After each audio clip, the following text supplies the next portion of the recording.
Aqui no início eu farei uma introdução sobre nosso projeto, blá blá, falando uns trem aqui, galera. Então, no primeiro momento, vocês prestem atenção em erros portugueses, erros conceituais. Farei a tradução do vídeo ainda, que está no final. E, por favor, me falem o que vocês acham. Anotem o tempo do que vocês têm para falar. Tipo, no minuto 3 e 27 segundos tem um erro tal. Show, valeuzão!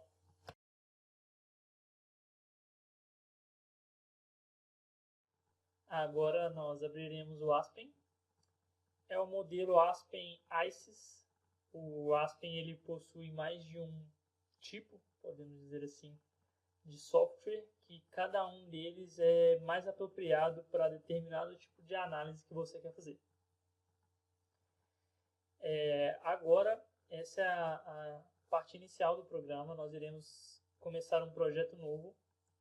A primeira coisa que a gente precisa fazer é adicionar as substâncias. Então a gente vai nesse add aqui. E existe essa lista de diversas substâncias que o Aspen nos proporciona. E a gente pode procurar aqui, por exemplo, CO2. A lista obviamente está em inglês. Você clica na substância que você quer e clica em adicionar. Ela vai para a parte da esquerda. Vamos adicionar também o H2S dessa simulação que a gente vai fazer. O programa precisa de um tempo para processar as informações. Por acaso a gente acabou adicionando um outro elemento que a gente não queria. É possível removê-lo com facilidade. Nós também adicionaremos o metano, o etano e o propano.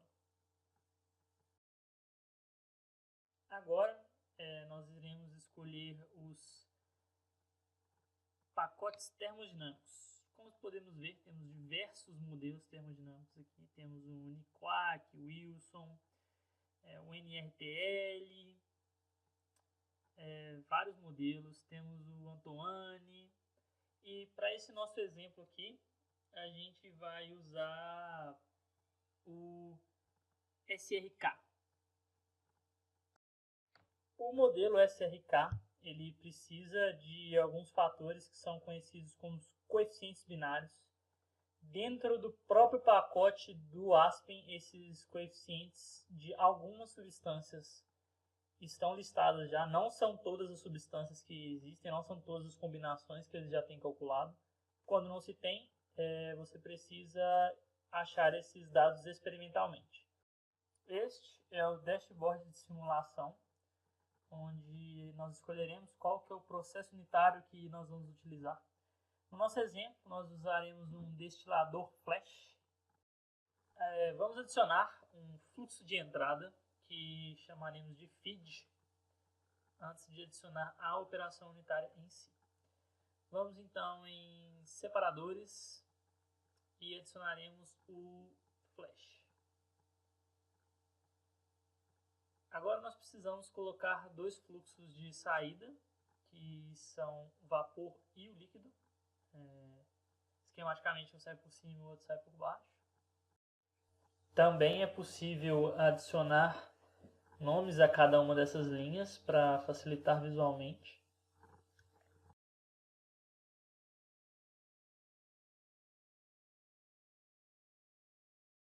Agora iremos linkar as linhas com a operação unitária. Então escolheremos o fluxo de entrada como feed. Podemos escolher também o nome dessa operação unitária para o nosso esquema. A gente vai chamar de flash. Vamos escolher a parte de cima como vapor e a parte de baixo como líquido. Ele mesmo já faz os cálculos das linhas. É possível reposicionar a linha para conseguir uma visão estética melhor. E clicando na linha azul ali, é possível escolher quais são as temperaturas, as pressões. E você adiciona, por exemplo, em Kelvin, ele já converte automaticamente para graus Celsius. E vamos adicionar também a pressão. O próximo passo, então, é escolher a composição dessa linha. Então, de acordo com as substâncias que escolhemos no início, elas já estão aparecendo aqui, nós escolheremos qual fluxo que a gente quer fluxo de mols. Iremos, então, dar a quantidade de mols de cada uma das substâncias na linha de entrada no feed. Vamos, então, adicionar as quantidades. 6 kmol por hora para o CO2, 24 kmol por hora para o H2S, 1 kmol por hora para o propano, 3 kmol por hora para o etano e 66 kmol por hora para o metano. Ele já faz o cálculo total, podemos ver que a gente tem 100 kmol por hora no total da nossa linha.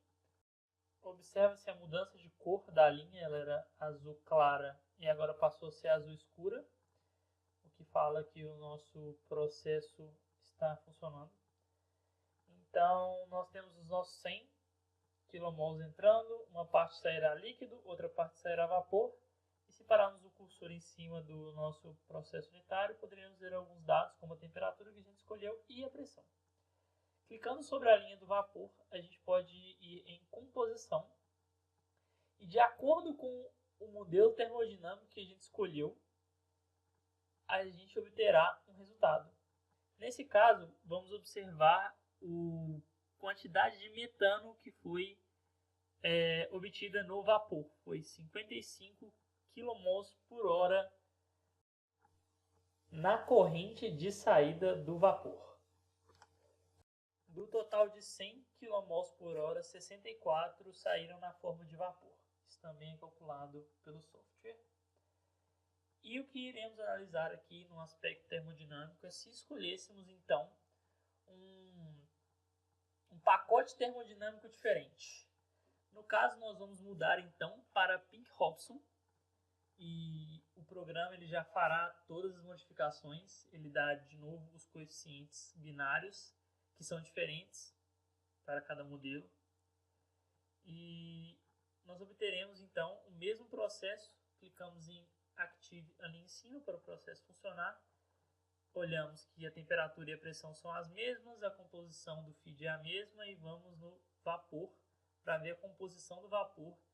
E então observamos que a quantidade de metano é 50 kmol por hora, o que dá uma diferença de 10%, que é bastante considerável. Agora mostraremos a importância dos coeficientes binários. Então voltaremos em propriedade, o mesmo modelo termodinâmico do Pink-Hobson, e iremos em coeficientes binários. Nesse caso, nós temos todos os coeficientes binários, então o programa já nos forneceu. Mas e se não tivéssemos? O que aconteceria? Colocaremos 0 para todos, o que é interpretado pelo programa como a ausência de dados. Algumas combinações não existem os dados dentro do programa, então é necessário fazer os experimentos. Colocando o processo unitário então para ser ativado, vamos analisar a diferença na quantidade de metano na corrente de saída do vapor. Ela caiu para 31 kmol por hora. É uma diferença extremamente grande que representa a importância dos coeficientes binários para esse modelo que nós escolhemos, que foi o Pink-Hobson. Agora faremos uma ilustração muito mais aplicada à matéria de Termodinâmica 2, do curso de Engenharia Química do UFV, que vai ser a influência dos pacotes termodinâmicos dentro de um equilíbrio líquido-vapor. Aqui será feita a adição de alguma coisa sobre o que é o líquido-vapor, uma introdução rapidinha. Nananã.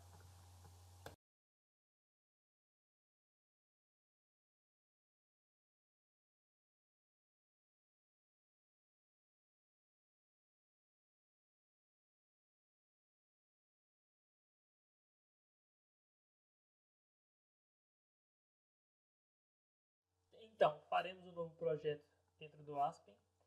Como fizemos no exemplo anterior, a primeira coisa a se fazer é a adição das substâncias.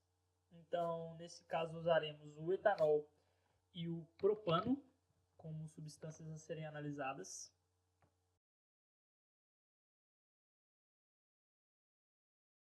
Então faremos a escolha do pacote termodinâmico que usaremos nesse exemplo. E primeiramente usaremos Pink-Hobson. E o Pink-Hobson ele faz a utilização de dados dos coeficientes binários. Então vamos para a parte da simulação e no dashboard escolheremos o equilíbrio líquido-vapor. Então, para análise, é preciso adicionar as substâncias. Depois de adicionar, nós vamos escolher então que o gráfico seja plotado em temperatura e composição e colocaremos uma pressão de 30 bar para calcular o equilíbrio e plotaremos as informações no gráfico. Então é possível observar que abaixo da linha azul temos líquido, acima da linha vermelha temos vapor e entre essas duas linhas existe o equilíbrio líquido e vapor. Lembrando que esse foi o gráfico utilizando o Pink-Hobson como pacote termodinâmico. Agora alteraremos o pacote termodinâmico para ver qual será a diferença no gráfico. Então escolheremos o NRTL e o modelo do NRTL não faz a utilização dos coeficientes binários, lembrando que o Pink-Hobson faz. Então, simularemos novamente para ver qual é a diferença entre os gráficos.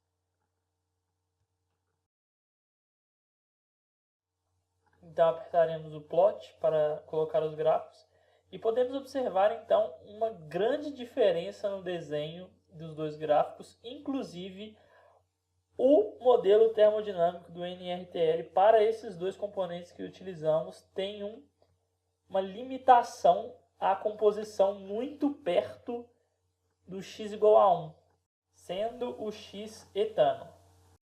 Colocando os gráficos lado a lado, podemos observar a influência da escolha do pacote termodinâmico para a combinação de etano e propano no equilíbrio líquido e vapor. Assim conseguimos concluir então que a escolha do modelo termodinâmico é essencial para uma análise mais próxima da realidade. Então a pergunta que surge é: qual modelo usar em qual circunstância? E o Aspen ele tem a sua ferramenta para ajudar nessa decisão. Essa ferramenta é o Help. Você entra no Help e o Help ele descreve muitas das funcionalidades do Aspen. Então a gente quer falar sobre modelos termodinâmicos. Vamos na parte de propriedades do ambiente. Depois vamos na parte de propriedades técnicas de referência. Ele tem uma breve introdução sobre o que se trata e vamos então selecionar o que é de nosso interesse no caso, os métodos e cálculos apropriados para o sistema e vamos para os modelos apropriados. Então vamos para as equações de estado e o primeiro exemplo que temos aqui é o Pink-Hobson e o SRK, que são dois modelos extremamente famosos e muito utilizados. E é por meio desse documento que você vai conseguir fazer a análise de qual modelo termodinâmico é mais apropriado para cada situação. Conseguimos extrair informações como, por exemplo, Pink-Hobson é mais recomendado para sistemas condensados e SRK para sistemas polares. Vai ser por meio dessas informações contidas aqui que o engenheiro químico vai decidir, nas condições que o processo que ele está simulando de temperatura e pressão e composição, quais são os modelos mais adequados para que o resultado seja o mais próximo da realidade possível. Mais informações que temos aqui são, por exemplo, os modelos baseados no coeficiente de atividade, como Margulis, NRTL, Uniquark. Esses dois são extremamente sofisticados. Temos também o Wilson, Lady Henry, Também é possível encontrar informações sobre os gases ideais, o cálculo da pressão de vapor com Antoine modificado. Ele tem as equações aqui, todos os cálculos que são feitos no software são mostrados aqui. E fazendo a interpretação desses dados, espera-se que os conhecimentos adquiridos na matéria de termodinâmica, os estudantes de engenharia química sejam capazes de fazer a escolha mais consciente e mais correta possível para cada um das situações que eles enfrentarem durante a vida profissional. E nessa parte agora no final eu vou falar alguma coisa do tipo... E eu acho que para acrescentar mais ainda sobre o Aspen, nós conseguimos o contato de um professor da Universidade da Holanda que trabalha diretamente com o Aspen. Eu ia falar o currículo dele, falar qual é o trabalho dele e vamos ver quais são as mensagens que ele tem para nos passar. Hi there everybody, I was a former professor in process simulation. I made a lot of use of Aspen Plus, and I was also the tutor of Guilherme Salvador, who is giving the presentation over there, when he was doing his internship in the Netherlands. Well, I'm here on this screen to warn you about Aspen Plus. This might come as a surprise, but better be warned late than never. So the problem is you are a student and you have important things to do. You know, you have to beber cerveja, fumar maconha, escutar la música. Esto é tudo muito importante, mas você não tem o tempo para estudar esses livros. Muito lindo, muito lindo. Por isso, Heat and Mass Transfer by Changel, or the famous series of Coulson and Richardson about chemical engineering design. Everything you ever needed to know about chemical engineering is in these books. Or what about Scott Vogler's Reactor Engineering? Brilliant book. Smith and Van Ness, Thermodynamics. I read this every night before going to bed. It's brilliant, it's brilliant. But yeah, you all have better things to do. So when you have an assignment and you need to design some kind of factory, what do? You use Aspen Plus. You quickly drag and drop all the unit operations. You connect all the lines. You put in the specifications of the assignment. You push run, and there are your results. Well, that is absolutely the wrong way to use Aspen Plus, and I made a very sophisticated diagram about this. Took me a lot of time to make it. But it clearly shows the problem of using Aspen Plus in this way. This is the diagram. Bullshit in is bullshit out. Is it a mirrored image on the camera? Oh, that would be stupid. But what I'm trying to say here, Aspen Plus has extremely powerful mathematical solvers, and no matter what you put in, it will produce a solution. I have seen distillation columns of 600 stages, reactors the size of football fields, heat exchangers that exchange shitloads of heat with only 0.1 degree of temperature difference. This is all not practically possible. And the only way to avoid this is if you understand how Aspen Plus works. The other way around, the problem also exists. So you would fill in some data, do what at first sight makes perfect sense, and then Aspen Plus gets an error. And I have seen students struggle with this problem for, well, a whole afternoon sometimes, and that's because they are trying to find a solution to this problem in Aspen Plus. They're trying to find out why Aspen Plus makes the error, but you should check out the problem to find out what is the error. And this is just a first year chemical engineering problem. It should be easy to do this by hand, and then you'll see what's wrong with this. So what to do to avoid this, how not to fall into this trap where you're using Aspen Plus the wrong way? Well, if possible, make manual calculations, approximate the situation, and use these approximate results as a reference for the results of Aspen Plus. Then use Aspen Plus for maybe the finishing touch, using a good thermodynamic model, or maybe do repetitive calculations. It's very easy to write your own little program to do some engineering calculations.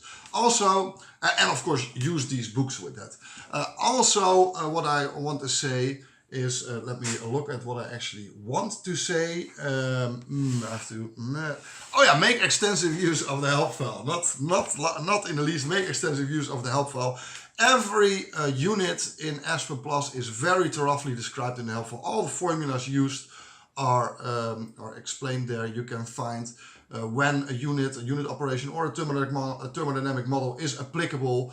Make extensive use of that. And if you go even deeper, if you make, for example, if you are designing packed bed columns and stuff, look up the articles of the models in the library.